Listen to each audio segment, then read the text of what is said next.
Welcome back to my channel. और आज जो है मेरा टारगेट यही है कि बिना किसी देरी के सेक्शन 263 एंड 264 को कंप्लीट किया जाए। आई होप आपने लास्ट क्लास देखी होगी एंड आपको समझ में आ गया होगा। And if you are watching this video at the time of your exam or on the day of your exam, then do not worry, सब कुछ ठीक होगा। जस्ट कीप काम और कुछ एक्स्ट्रा पढ़ने की कोशिश ना करें, जो आपने पढ़ा है उसी को रिवाइज करें। So with this hope that सब कुछ ठीक होगा, let's start today class. Section 263, revision of order prejudicial to the revenue. This revision of order prejudicial to the revenue, section 263 होता क्या है?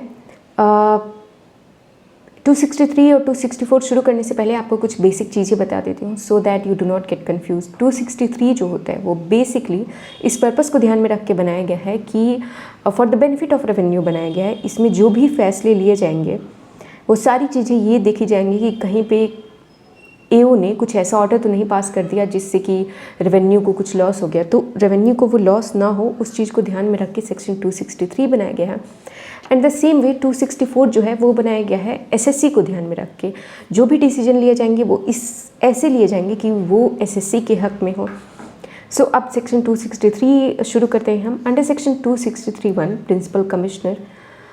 ओके, थोड़ा सा और बैकग्राउंड देती हूँ। होता क्या है, कुछ कमिश्नर्स को ये पावर होती है, कौन से कमिश्नर को ये हम देखेंगे। कुछ कमिश्नर को ये पावर होती है कि असेसिंग ऑफिसर ने जो भी ऑर्डर पास किया है, देखो ये भी हो सकता है ना कि असेसिंग एओ ने जो ऑर्डर पास किया उसमें कुछ ब्राइब ले ली और ब्राइब ले करके एक ऐसा ऑर्डर पास कर दिया जो कि prejudicial to the interest of revenue है, या फिर एओ ने ब्राइब नहीं ली बल्कि कुछ ऐसा गलत ऑर्डर पास हो गया, एओ को भी समझ में नहीं आया, and that order is erroneous plus prejudicial to the interest of revenue. दो चीज़ें सेक्शन 263 में बहुत मायने रखती हैं, और वो चीज़ ये कि जो ऑर्डर पास हुआ है एओ से, that is erroneous, and second is the order is prejudicial to the interest of revenue.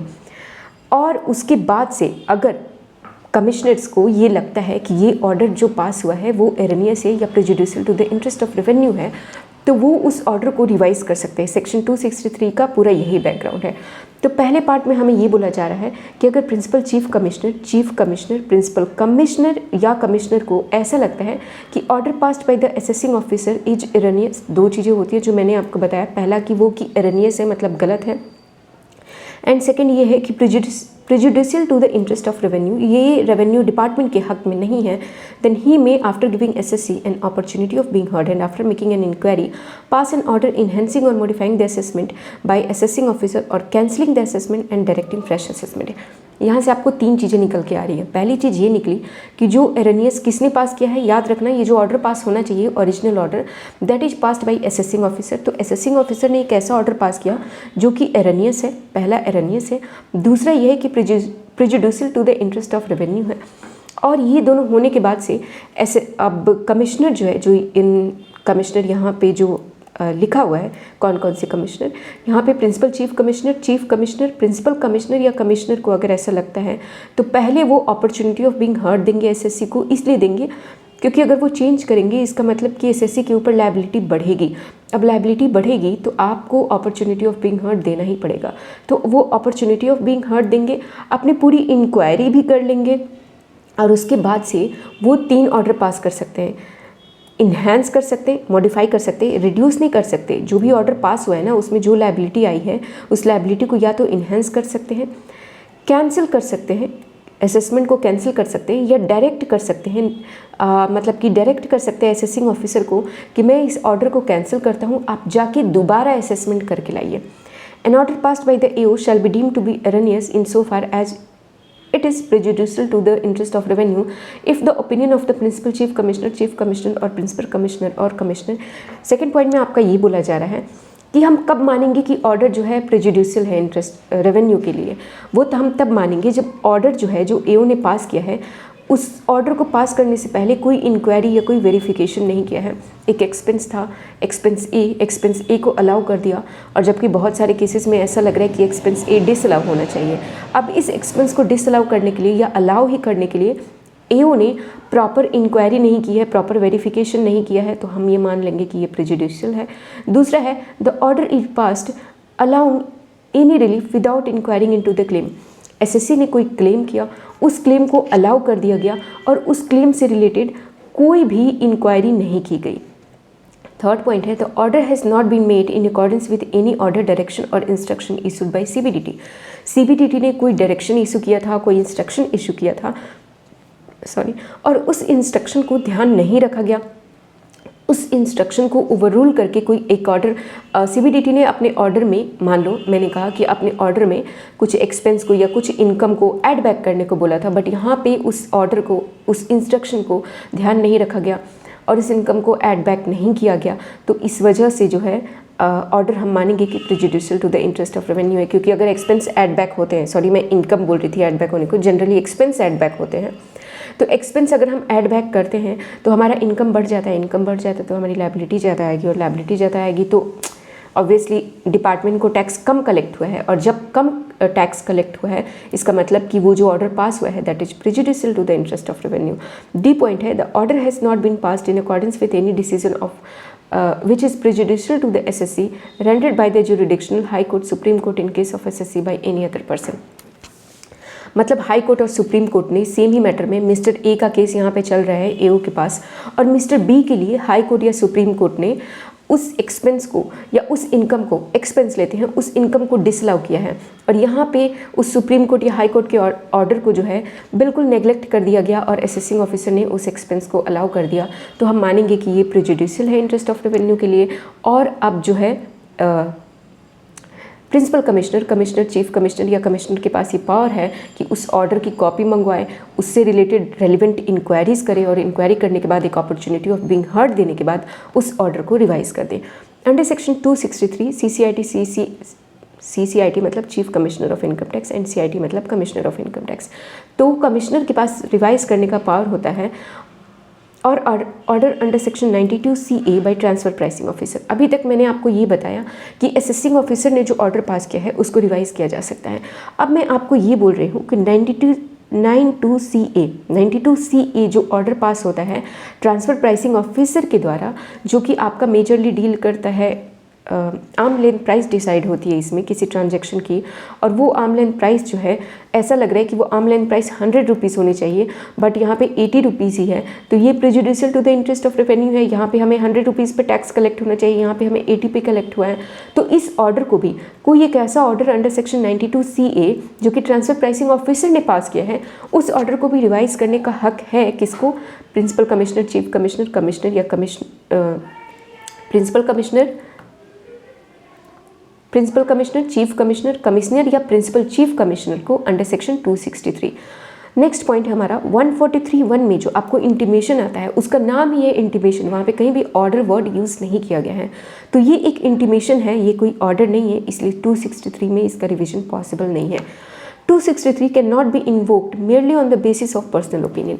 मैंने कहा कि मैं अगर कमिश्नर हूँ और मुझे लग रहा है, मैं किसी एक SSC का केस पढ़ रहा था या पढ़ रही थी, और मुझे ऐसा लगा कि ये जो पर्टिकुलर एक्सपेंस है इसे डिसअलाउ होना चाहिए, या फिर ये जो इनकम है ये 100 लाख से बढ़ के 110 लाख हो जाना चाहिए, तो मेरे पर्सनल ओपिनियन की वजह से, सिंस मुझे लॉ में ये पावर है, तो मैं अपनी पर्सनल ओपिनियन के बेसिस पे कोई भी ऑर्डर को रिवाइज नहीं कर सकती हूँ। मेरे पास प्रॉपर प्रूफ होना चाहिए कि इनमें से कोई एक चीज़ें हुई हैं, जिससे पहला बात ये प्रूफ हो जाएगा कि अब ऑर्डर एरनियस है, और एरनियस के साथ साथ हम ये भी कैलकुलेट कर लेंगे कि क्या वो interest of revenue prejudicial to the interest of revenue है। अगर ये दोनों केस फुलफिल होते हैं तब हम 263 में ऑर्डर रिवाइज करेंगे। 147 read with section 263 revision is not possible on the basis of personal opinion. कोई भी ऑर्डर रिवाइज होता है, आपका 143(3) रिवाइज होता है, 147 रिवाइज होता है। 147 में भी ये लिखा गया है कि पर्सनल ओपिनियन के बेसिस पे सेक्शन 147 का रिवीजन पॉसिबल नहीं होगा। अब मैंने आपको ये तो बता दिया कि हम एरनियस कब मानेंगे, जब एरनियस का पॉइंट आपका ये रहा, जब ऑर्डर पास करने से पहले प्रॉपर इंक्वायरी नहीं की गई हो, किसी क्लेम के लिए कोई इंक्वायरी नहीं की गई हो, या फिर अदरवाइज ऑर्डर पास करने से पहले कोई इंक्वायरी या वेरिफिकेशन नहीं की गई हो, या फिर किसी क्लेम से रिलेटेड कोई इंक्वायरी नहीं की गई हो, या फिर सीबीडीटी के किसी इंस्ट्रक्शन को बिल्कुल हमने नेग्लेक्ट कर दिया हो, या फिर हाई कोर्ट या सुप्रीम कोर्ट की किसी भी डिसीजन को हम नेग्लेक्ट करके एओ ने अपना ऑर्डर पास कर दिया हो, तो ये एरनियस हो गया। अब मैं बोल रही हूँ कि prejudicial to the interest of of revenue क्या है, यहाँ पे हम उसका मतलब समझेंगे। तो income has been under assessed, इनमें से कोई भी एक चीज़ हुई हो और इन चीज़ों का जो रिजल्ट है, जो हमारे असेसमेंट पे जो रिजल्ट है उसका रिजल्ट जो है कुछ ये ऐसा आ रहा हो, इनकम अंडर असेस हो गया हो, लॉसेस ओवर असेस हो गए हो। जैसे कि आप एक्सपेंस को कहीं पे लिखा हुआ है, CBDT का इंस्ट्रक्शन आया कि आप इस एक्सपेंस को डिसअलाउ कर देंगे और ये एक्सपेंस जो है अलाउ हो गई, तो अलाउ होगी मतलब क्या हो गई, ये लॉस जो है ये ओवर असेस हो गई है। तो लॉस ओवर असेस हो गया हो या इनकम जो है अंडर असेस हो गई हो, हमने कुछ इनकम को इंक्लूड ही नहीं किया बट एक्चुअली में वो इनकम टैक्स पर्पस के लिए इंक्लूड होना चाहिए, उस पर टैक्स कैलकुलेट होना चाहिए। Income has been assessed at lower rate, हमने कुछ एक हमारे पास ऐसा इनकम है जो कि PGBP का इनकम है, बट PGBP का इनकम है, इसका मतलब क्या हो गया कि अब जो टैक्स रेट होगा वो 30% हो जाएगा, बट हमने उसको लॉन्ग टर्म कैपिटल गेन में 15% का टैक्स रेट लगाया हुआ है। तो इनकम जो है income has been assessed at lower rate, तो ये आपका एक एग्जांपल बनता है किस चीज़ का, कि इनकम जो असेस हुई है वो लोअर रेट पे हुई हो। एक्सेसिव लॉस डिडक्शन अलाउंस और रिलीफ हैव बिन अलाउड, या तो कुछ एक्सेस लॉस या फिर डिडक्शन या फिर कोई अलाउंस या रिलीफ अलाउ हो गया हो, या फिर wrong ALP arm length price has been determined, जो मैं आपको यहाँ पे ये वाला पॉइंट बता रही थी 92CA में, जो मैंने आपको बताया कि 263 में कमिश्नर के पास ये भी पावर होता है कि अगर 92CA में अगर ट्रांसफर प्राइसिंग ऑफिसर ने अगर ALP गलत निकाली है तो फिर उसके लिए भी wrong ALP has been determined, तो ये भी अल्टीमेटली हमारे इनकम को अंडर असेस या लॉसेस को ओवर असेस कर देता है और इसकी वजह से ये prejudicial to the interest of revenue हो जाती है। तो सिंपल सा एक लाइन लिख दिया गया है कि अगर wrong ALP has been determined तो ये भी हमारे prejudicial to the interest of revenue का पार्ट बनेगा और इसको भी जो है इस ऑर्डर को भी रिवाइज किया जा सकता है अंडर सेक्शन 263 में। Next, if AO has completed assessment without initiating penalty proceeding then order of AO can not be said to be erroneous, the CCIT can not direct AO to initiate penalty proceeding. यहाँ पे एक चीज़ बोला गया है, देखो मैंने आपको अभी जो भी ऊपर एग्जाम्पल दिए उस एग्जाम्पल में मैंने आपको उस ऊपर के एग्जाम्पल में मैंने आपको ये बताया कि कैसे ये सारे ऑर्डर जो हैं prejudicial to the interest of revenue बन रहे हैं और किन किन केसेस में हम ये मान रहे हैं कि ये ऑर्डर जो है एरनियस है। बट मैंने कहा अगर AO ने कुछ गलती कर दी, अगर डिपार्टमेंट की साइड से कोई मिस्टेक हो रहा है तो क्या ये एक वैलिड रीज़न बनेगा 263 में कमिश्नर के पास कि आप अपने मिस्टेक के लिए भी हमें दोषी ठहराओ और फिर से आप हमें बुलाओ और बुलाने के बाद से आप अपनी मिस्टेक को, इसका मतलब तो ये हो गया कि आपका डिपार्टमेंट जो है गलती पे गलती करते रहेगा और आपने अपने आप को ये राइट दे रखा है कि मैं जब चाहूँ मेरा कमिश्नर जब भी चाहे तब वो गलती को ठीक करने के लिए आ जाएगा। SSC को बहुत परेशानी होगी ना इससे, तो इसकी वजह से यहाँ पर ये लिखा गया है कि अगर कोई ऑर्डर पास हुआ और ऑर्डर जब भी पास होता है ना तो आपके पास पेनल्टी प्रोसीडिंग का भी ऑर्डर जो है पास होता है। आपके ऊपर जो भी लायबिलिटी निकल के आती है उस लायबिलिटी में आपकी टैक्स लायबिलिटी, इंटरेस्ट फी होता ही है, साथ में जो भी पेनल्टी लगाना वो भी होता है। तो अगर AO ने ऑर्डर पास कर दिया बट पेनल्टी प्रोसीडिंग नहीं पास करी तो इसमें AO की गलती है। अब ये गलती डिपार्टमेंट खुद भुगत देगा, इसके लिए हम कमिश्नर को ये राइट नहीं देंगे कि भाई कमिश्नर अब तुम जाके इस अपनी खुद की गलती को जब भी तुम्हारा मन करे जाके अब इसे ठीक कर देना और SSC को परेशान करना। So this can not be said to be erroneous और prejudicial to the interest of revenue तो है, but this can not be said to be erroneous, इसे गलती नहीं मानी जाएगी और इसका रिवीजन करने का पावर हमारे कमिश्नर के पास नहीं है। नेक्स्ट पॉइंट है power of CIT under section 263 जब भी CIT करेगा, मैं सारे कमिश्नर जो भी 4 कमिश्नर लिखे हुए थे ना उनको मैं सिर्फ अब कमिश्नर ही बोल रही हूँ, आप ये सिंपल कमिश्नर मत समझना। जो भी अथॉरिटी आपको शुरू में मैंने पढ़ाया all of them are included under my definition of commissioner, जो मैं कमिश्नर बोल रही हूँ। Power of CIT under section 263, पहला पावर है increase the income by passing order under section 263, वो आपके इनकम को इंक्रीज कर सकता है। कैंसिल या set aside the assessment and direct the AO to make fresh assessment, मैंने आपको ये बात ऊपर भी डिस्कस कराई थी कि उसके पास ये भी राइट है कि वो कैंसिल कर सकता है असेसमेंट को, सेट असाइड कर सकता है, अलग रख सकता है, या फिर डायरेक्ट कर सकता है AO को कि आप इसका एक बार फिर से दोबारा असेसमेंट करके लाइए। Modify the order under section 92CA passed by transfer pricing officer, TP officer के असेसमेंट को भी वो मान लो ALP 100 रुपीज़ निकली जो मैंने आपको एग्जांपल दिया था और मेरे हिसाब से 120 होनी चाहिए, तो वो 92CA में जो ऑर्डर पास हुआ है उसको भी मॉडिफाई कर सकता है, direct TPO to make fresh order under section 92CA, और ट्रांसफर प्राइसिंग ऑफिसर को अंडर सेक्शन 92CA में फ्रेश ऑर्डर पास करने का भी डायरेक्शन दे सकता है। An opportunity of being heard is to be given to assessee before passing order under section 263। बहुत ही बेसिक सा राइट है कि जब भी आप कुछ ऐसा काम करेंगे, डिपार्टमेंट के लिए बोला गया है, जो कि एसएससी पे कहीं पे भी लाइबिलिटी खड़ी हो जाए या फिर कुछ भी हो जाए, तो आप उसको अपॉर्चुनिटी ऑफ बीइंग हर्ड जरूर देंगे। If order under section 263 is passed without giving opportunity of being heard then order is void ab initio. अगर आपने अपॉर्चुनिटी ऑफ बीइंग हर्ड नहीं दिया तो ये ऑर्डर एक वॉइड एब इनिशियो माना जाएगा। Against the order under section 263 an appeal can be file to ITAT। अगर आपके ऊपर 263 का एक ऑर्डर पास हुआ और अगर आप सेटिस्फाइड नहीं हैं तो आप ITAT में अपील कर सकते हैं।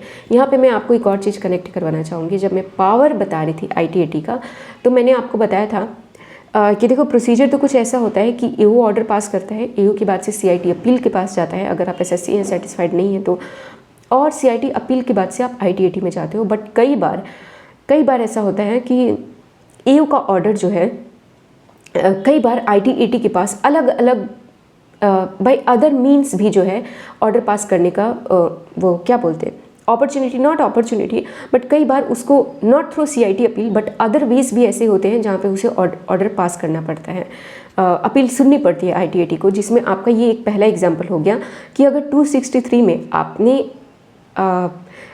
असेसिंग ऑफिसर ने SSC के हक में कुछ डिसीजन दे दिया, उसके बाद से कमिश्नर को लगता है कि कुछ गड़बड़ हुई है, कमिश्नर ने ऑर्डर पास कर दिया, अब SSC इससे सेटिस्फाइड नहीं है, तो वो डायरेक्ट CIT अपील के पास नहीं जाएगा, अब किसके पास जाएगा, डायरेक्ट ITAT के पास जा सकता है। Assessment order under section 147 is possible whether or not AO has passed assessment order, however revision under section 263 possible only if AO has passed an assessment order. कहना आपको ये चाहता है लॉ कि अगर आपने 147 इनकम स्केपिंग असेसमेंट पढ़ा हो अच्छे से, मान लो हमारा असेसमेंट चल रहा है 143.3 में ABCDE 5 मैटर पे, अब ABCDE पे चल रहा है और पता चला कि कोई एक इनकम है जो कि स्केप कर गई है असेसमेंट होने से, तो हमारा 147 भी खुल गया। अब हमारा 143.3 भी चल रहा है, 147 भी चल रहा है। अब हुआ क्या, 143.3 में अभी तक ऑर्डर पास हुआ नहीं है, सॉरी स्टिल 147 चल रहा है। या फिर ये भी सिचुएशन हो सकता है कि 147 हमारा 4 मैटर पे चल रहा है ABCD एंड लेटर ऑन हमें पता चला कि ये रीअसेसमेंट होना चाहिए, यहाँ पे E भी एक इनकम है जो कि छिपाई गई थी और इस इनकम को भी डिस्क्लोज होना चाहिए, तो E पे हमारा रीअसेसमेंट भी होने लगा। तो ABCD E पे कोई अभी असेसमेंट ऑर्डर पास नहीं हुआ है मेरे दूसरे वाले एग्जाम्पल में, और पहले वाले एग्जाम्पल में बोलूँ तो मेरा 143.3 जो चल रहा था, स्क्रूटनी असेसमेंट जो चल रहा था ABCD पे, उस पर भी अभी असेसमेंट ऑर्डर पास नहीं हुआ है, तो भी हमारे पास ये राइट होता है कि हम रीअसेसमेंट शुरू कर सकते हैं without even giving thought to the fact कि अभी असेसमेंट ऑर्डर पुराने वाले का पास नहीं हुआ है। बट जब भी हम 263 की बात करेंगे तब हम ये देखेंगे कि क्या जो पुराना जो भी अपील नॉट अपील जो भी पुराना मतलब मैटर चल रहा था AO के पास, क्या उसके लिए असेसमेंट ऑर्डर पास हो गया है। जब ऑर्डर पास हो गया है तभी ये राइट आता है किसके पास, कमिश्नर के पास, कि अब वो 263 में रिवीजन कर सके। अगर ऑर्डर पास नहीं हुआ है तो रिवीजन भी नहीं होगा। ये एक प्री रिक्विजिट है किसके लिए, 263 के लिए ये प्री रिक्विजिट है कि ऑर्डर पास हुआ हो, असेसमेंट ऑर्डर पास हुआ हो। If next point if CIT passed revision proceeding under section 263 and SSC proved that no income has escaped assessment, then CIT shall drop assessment proceeding। ये line आपको section 147 को ध्यान में रख के लिखी गई है कि अगर 147 शुरू हुआ और जो कमिश्नर है 263 में वो ये बोलता है कि इनकम जो है वो स्केप की है असेसमेंट होने से, और SSC जो है वो ये प्रूव कर देता है कि नहीं, कोई इनकम स्केप नहीं की है असेसमेंट होने से, मेरी सारी की सारी इनकम जो है असेस हो गई है, तो फिर 263 को वहीं पे स्टॉप करना पड़ेगा, ड्रॉप करना पड़ेगा असेसमेंट प्रोसीडिंग को। No order shall be made after expiry of 2 year from the end of financial year in which order sought to be revised was passed. ध्यान से देखना इस बात को, मैंने आपको कहा कि 263 करने के लिए आपके पास एक प्री रिक्विजिट है। क्या है प्री रिक्विजिट, कि आपका AO ने आपका ऑर्डर पास किया हो। अब मान लो एक सिंपल सा एग्जांपल लेते हैं, बहुत ज़्यादा कैलकुलेशन में नहीं फंसेंगे। 31 मार्च 23, इस दिन एयू का ऑर्डर पास हुआ, इस दिन एयू का ऑर्डर पास हुआ, ध्यान देना। अब इस दिन एयू का ऑर्डर पास हुआ तो जो 263 में कमिश्नर है उसके पास टाइम लिमिट पता है क्या? 2 साल टाइम लिमिट है, from the date this assessment order is passed.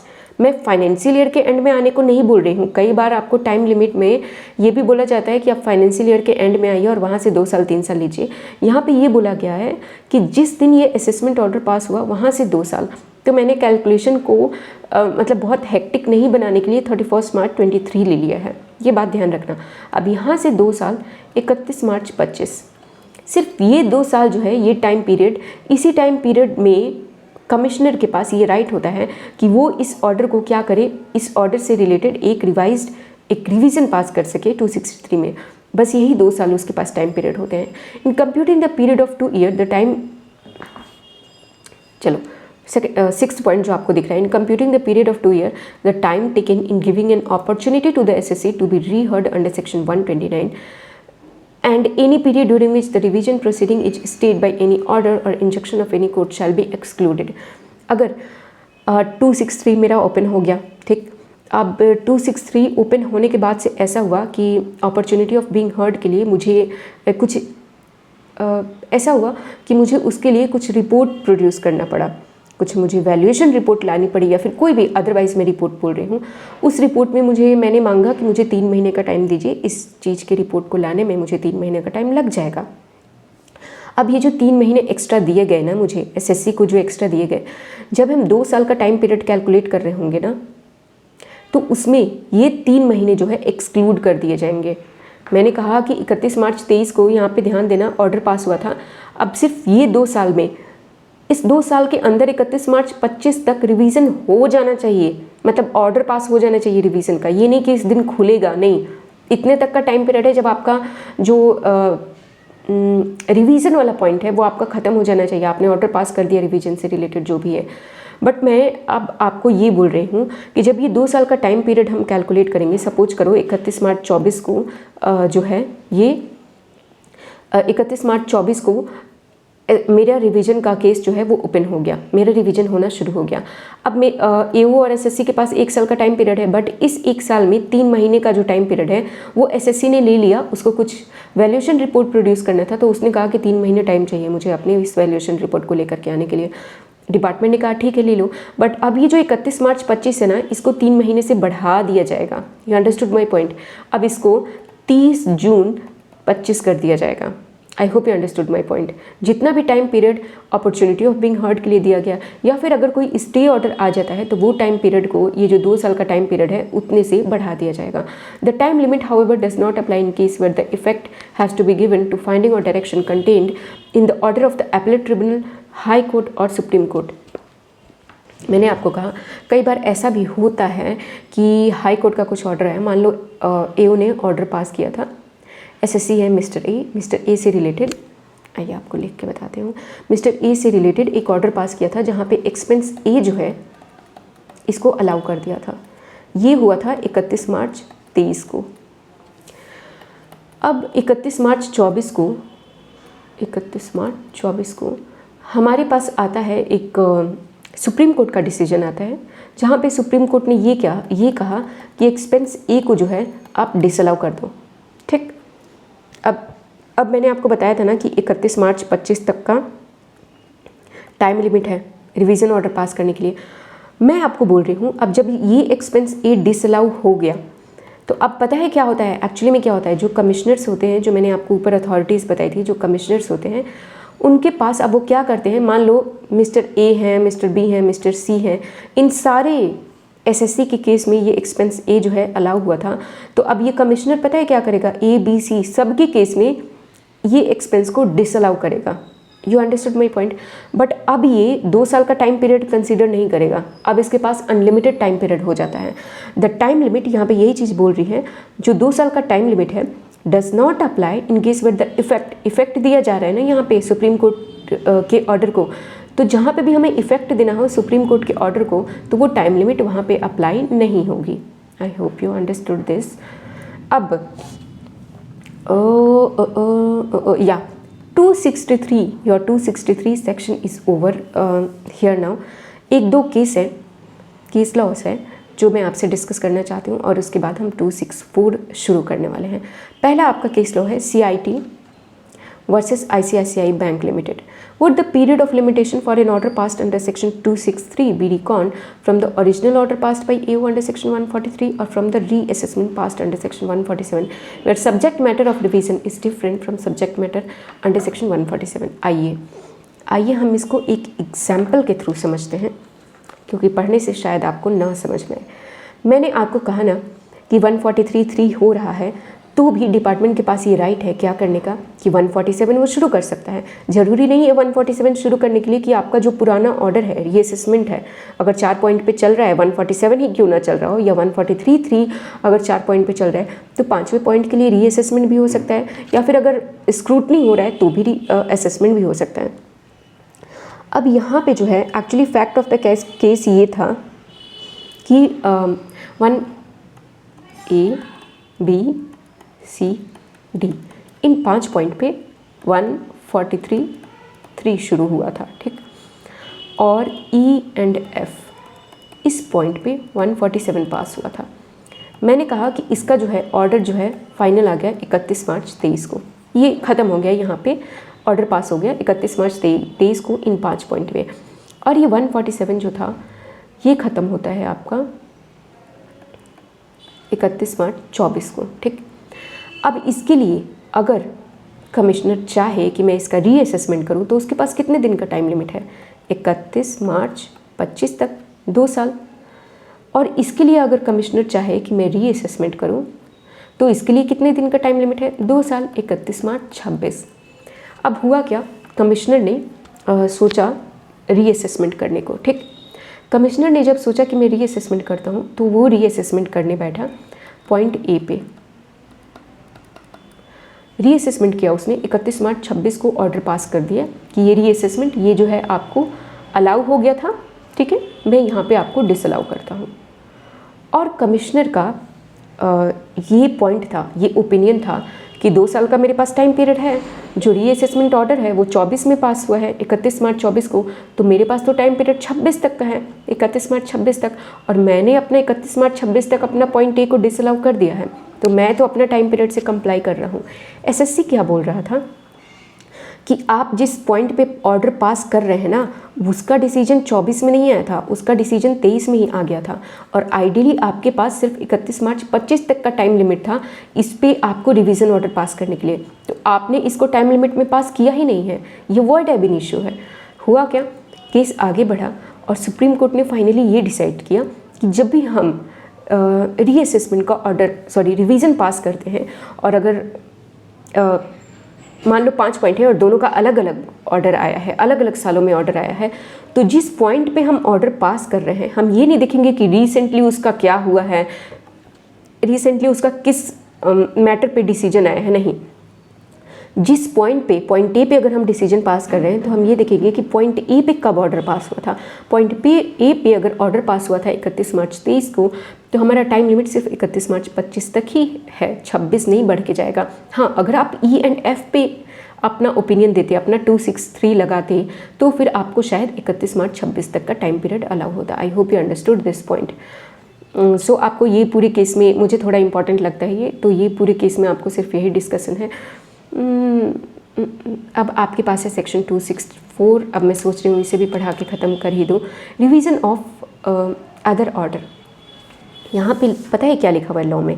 Other order. What does this mean? Other order का मतलब होता है, जब मैंने आपको क्लास शुरू किया था तब मैंने आपको 2 चीज़ें बताई थी कि देखो, एक होता है 263 में वो ऑर्डर पास होता है जो कि prejudicial to the interest of revenue है। मतलब ये कि असेसिंग ऑफिसर ने एक ऐसा ऑर्डर पास कर दिया था जो कि रेवेन्यू के हक में नहीं था, और 264 में उसके अलावा सारे order. What does that mean? That means कि वैसे ऑर्डर जो कि prejudicial to the interest of क्या है? एसएससी है। यही 2 ऑर्डर होते हैं। तो जो भी prejudicial to the interest of assessee है, उससे रिलेटेड जो भी ऑर्डर पास होंगे वो 264 में पास होंगे। पहला पॉइंट है, in case of any other order not being an order prejudicial to the interest of revenue, मतलब जो कि इंटरेस्ट ऑफ रेवेन्यू के प्रेजुडिशियल ना हो, मतलब कि जो एसएससी के प्रेजुडिशियल हो, passed by the subordinate authority the principal chief commissioner और चीफ कमिश्नर, कमिश्नर और प्रिंसिपल कमिश्नर और कमिश्नर में either on his own motion or on receipt of an application from the SSC call for the record or any proceeding under the act in the course of which the order was passed after making such inquiry as may be necessary by the principal chief commissioner, principal commissioner और commissioner may pass such order as it think fit। Same point आपको लग रहा होगा कि ऊपर में भी हमने यही पॉइंट पढ़ा था। जी हाँ, बिल्कुल यही पॉइंट पढ़ा था। तो उसका मैंने आपको फर्स्ट पॉइंट का क्रक्स बताया था, यहाँ पे भी आपको क्रक्स बताती हूँ, आपको समझ आएगा। यहाँ पे ये बोल रहे हैं कि ऐसा ऑर्डर जो कि prejudicial to the interest of revenue नहीं है, मतलब कि वो prejudicial to the interest of assessee है।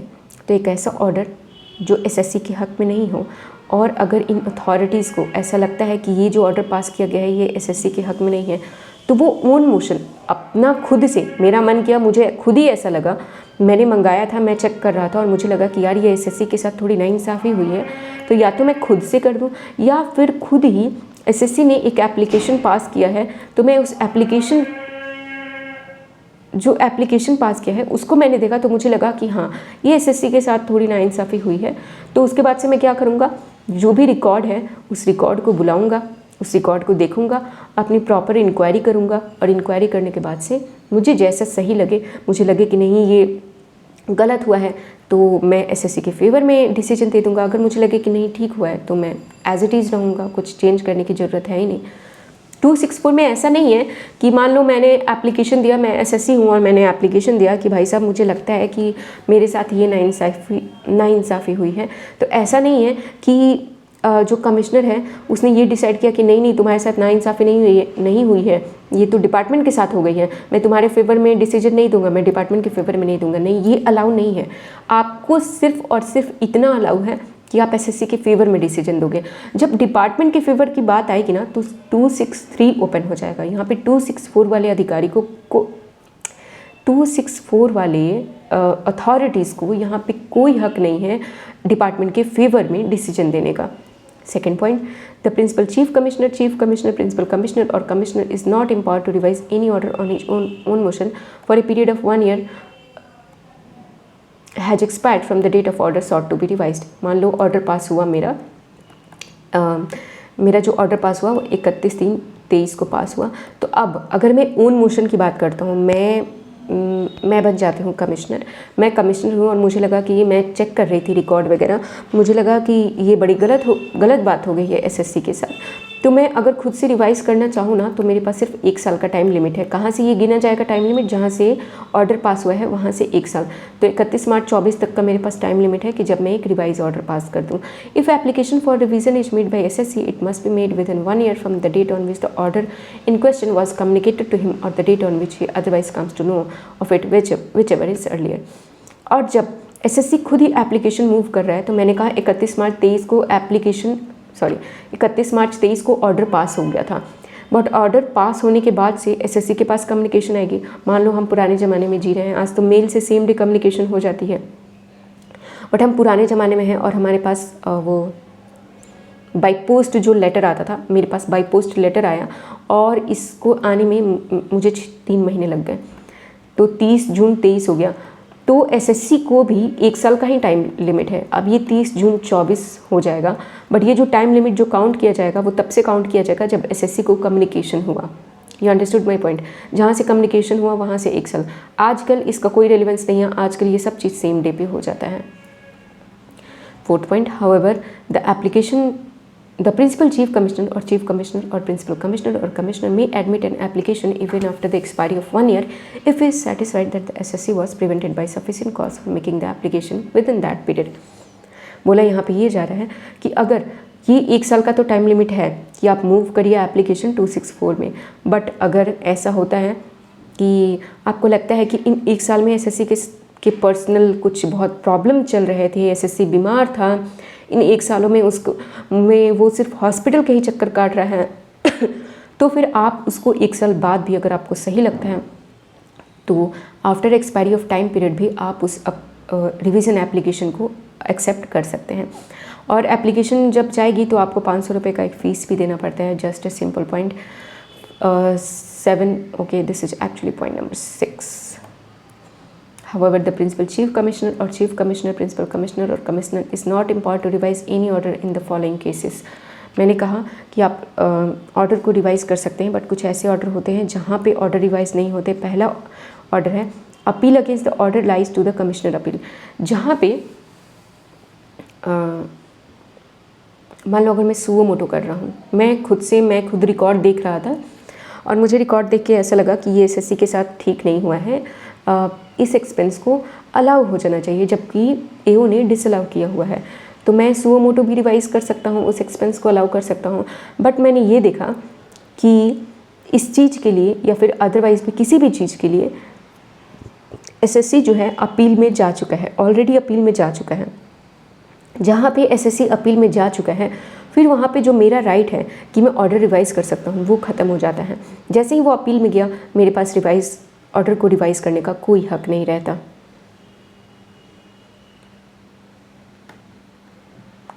तो फर्स्ट पॉइंट आपका यही बोल रहा था कि where an appeal against the order lie to the commissioner appeal और द ट्रिब्यूनल, या फिर ट्रिब्यूनल के पास चला गया है, but has not been made in time within which the appeal may be made, has not expired,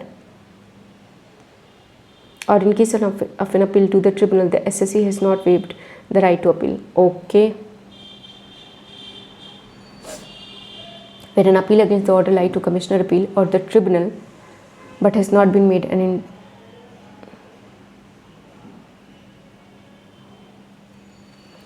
okay.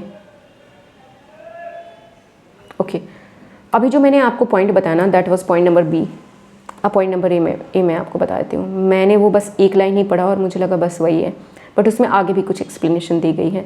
वो बोल रहा था कि अगर आप सीआईटी अपील में चले गए हैं, अगर आप अपील में किसी भी पॉइंट पे चले गए हैं, तो फिर मेरे पास जो 264 में रिवाइज़ करने की जो राइट है वो मेरे पास नहीं बचती. अब मैं रिवाइज़ करके आपके ऑर्डर को करेक्ट नहीं कर सकता हूँ. तो सी पॉइंट है that the order has been made subject to an appeal to the commissioner appeal और द अपीलेट ट्रिब्यूनल, या फिर अपीलेट ट्रिब्यूनल के पास चला गया है तो भी मेरे पास वो राइट नहीं है. अब ए पॉइंट जो है ना, वो आपको क्या बोलता है मैं बताती हूँ. मैंने आपको कहा कि आपके पास 60 डेज़ का टाइम लिमिट है कि आप जाके कहाँ पे अपील कर दीजिए, सीआईटी अपील में अपील कर दीजिए. ठीक. तो जब मैं रिवाइज़ करूँगा ना, तो मुझे ये देखना पड़ेगा कि क्या ये 60 डेज़ पास हो गए हैं. अगर ये 60 डेज़ पास हो गए हैं, मैं कौन हूँ, who am I am commissioner under section 264. जब मैं मिस्टर ए यहाँ पे एसएससी हैं, आपको अभी समझ में आ जाएगा, पूरा समझ में आ जाएगा.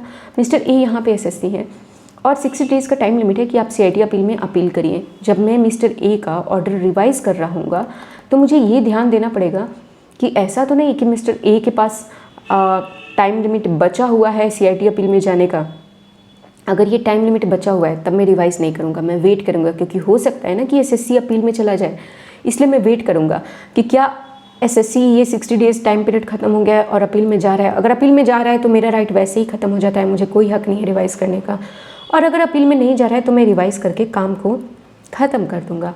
दूसरा ऑप्शन है, मिस्टर ए हैं और उनका मैं चाहता हूँ कि उनके साथ थोड़ी गलती हुई है, तो 60 डेज़ का टाइम पीरियड है उनके पास अपील में जाने का, और मैं चाहता हूँ कि भाई बेचारा परेशान होगा, अपील में जाएगा, फिर से कोर्ट कचहरी के चक्कर लगेंगे. मैं सोच रहा हूँ मैं खुद ही रिवाइज़ कर दूँ. तो रिवाइज़ करने से पहले मैंने देखा कि टाइम पीरियड तो ख़त्म नहीं हुआ है, तो मैं एसएससी से एक रिक्वेस्ट करूँगा कि आप क्या करिए, आप अपना वेव ऑफ कर दीजिए. किस चीज़ का, राइट टू अपील. अगर टाइम पीरियड रिमेनिंग है, अगर टाइम पीरियड निकल गया है तब तो मैं आसानी से रिवाइज़ कर दूँगा. अगर टाइम पीरियड रिमेनिंग है तो पता है मैं क्या करूँगा, wave his right of appeal. अब आपको समझ में आ रहा होगा.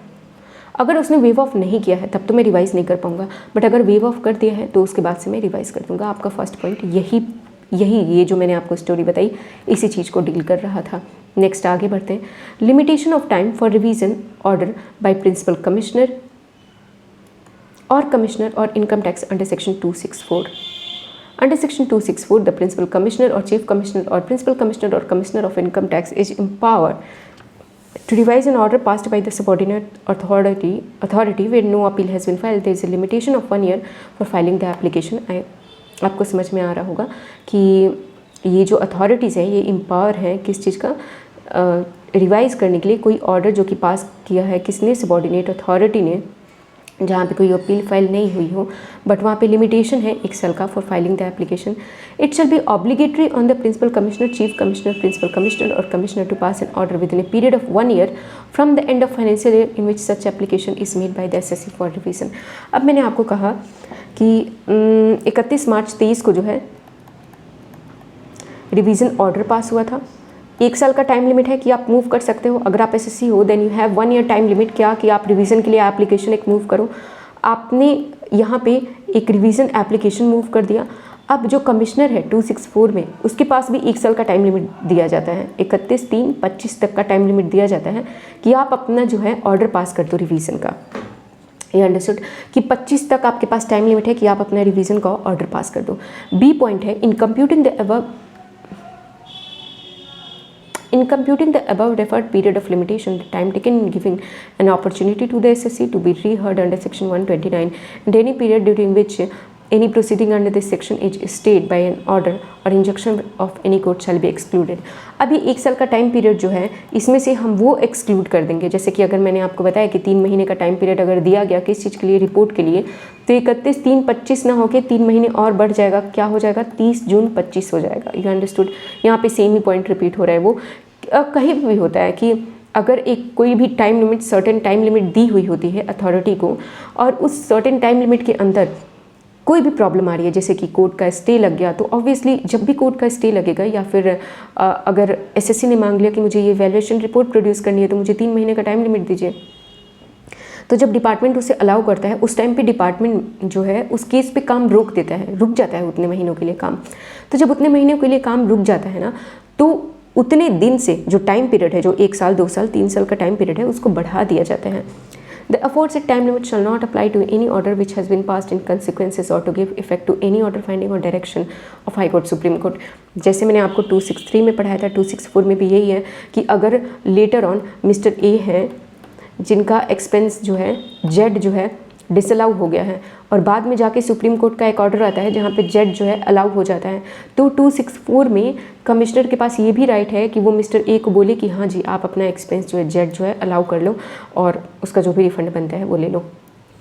अब हम डिस्कस करने वाले हैं सर्कुलर जो है वो मेजरली ये डिपार्टमेंट के लिए है कि जब भी डिपार्टमेंट ये सोचेगा कि मैं ITAT, हाई कोर्ट या सुप्रीम कोर्ट में आगे अपील फाइल करूं, तो उसके लिए वो ये देखेगा कि जो भी मेरी जो अपील जो मैं फाइल कर रहा हूँ उसका मॉनेटरी अमाउंट कितना है। ऐसा नहीं कि 100 रुपये के लिए, 20,000 25,000 रुपये के लिए मैं हाई कोर्ट सुप्रीम कोर्ट में फ़ाइट करने जा रहा हूँ तो उससे मुझे कुछ फ़ायदा नहीं होगा। चलो मैं जीत भी गया, 25,000 रुपीज़ मुझे मिले, और लॉयर की फ़ीस आप जानती है 2 लाख रुपये हर दिन मैं लॉयर को दूंगा और 25,000 रुपये मुझे मिलेंगे, कोई फ़ायदा नहीं है। तो इसलिए यहाँ पे ये बोला जा रहा है कि जब भी आप ITAT, हाई कोर्ट या सुप्रीम कोर्ट में केस फाइल करने जाओगे ना, तो फिर डिपार्टमेंट के लिए, फॉर डिपार्टमेंट, एसएससी अपना कुछ भी करे उससे कोई मतलब नहीं, डिपार्टमेंट अगर इनमें केस फाइल करने जाता है तो वो मॉनेटरी अमाउंट को देखेगा। अगर अपने ट्रिब्यूनल में जा रहा है तो 50 लाख से कम के नीचे की केस नहीं फाइल करेगा। अगर हाई कोर्ट में सोच रहा है कि मैं फाइल करूँ तो एटलीस्ट उसे ध्यान रखना होगा कि 1 करोड़ प्लस का अमाउंट हो। अगर सुप्रीम कोर्ट में जा रहे हैं तो 2 करोड़ और मोर देन 2 करोड़ का अमाउंट हो, तब मैं सुप्रीम कोर्ट में अपना केस फाइल करूं। आई hope you understood this point. और हमारी आज की क्लास भी यहाँ पे ख़त्म होती है, एंड आई होप कि आपको 263 एंड 264 समझ में भी आ गया होगा। So I will see in the next video, and do not panic, क्योंकि मे भी हो सकता है कि आपको थोड़ा सा पैनिक लगे, बट इस टाइम पे अपने माइंड को कंट्रोल करना ही सबसे बेहतर होता है। I will see you in the next video. Till then you keep smiling and keep studying.